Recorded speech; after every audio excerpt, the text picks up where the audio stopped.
Hello, welcome to Microsoft Excel, the absolute basics. In this series of videos, we're going to look at what Microsoft Excel is. We'll look at some quick examples of how you might use it, and then we'll spend some time creating a simple spreadsheet just to get you started. So if you're ready, let's go.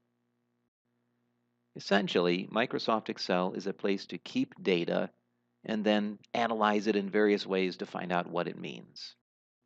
For example, you might keep a very simple spreadsheet like this, where you put in some employee numbers, you put in their total sales, then maybe you decide to write a formula, which is a way of calculating information in Excel, and you use that calculation to find out the difference between last year and this year.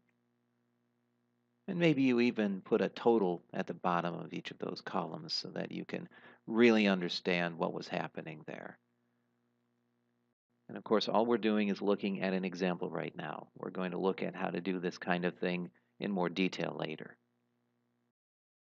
Here in another example, maybe you have a list of sales by month, and you decide you'd like to have a nice simple chart to illustrate the information so that you can really understand what's happening with your sales month by month.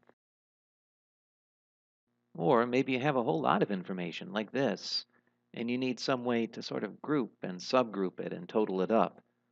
And so you create something called a pivot table, which is a report you can generate in Excel.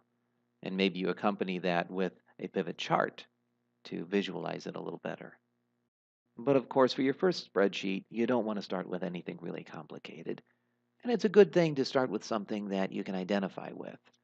So for our first example together, let's create a very simple spreadsheet that most of us can identify with. We'll say we work for a company, and hopefully at that company we get vacation time. And if you don't now, I hope you do in the future. But we'll say that we do. And all we want to do is keep track of how much we've used and how much we have left so that we can make sure we don't have any left at the end of the year that we didn't use, because it would be a shame to let that go to waste, wouldn't it?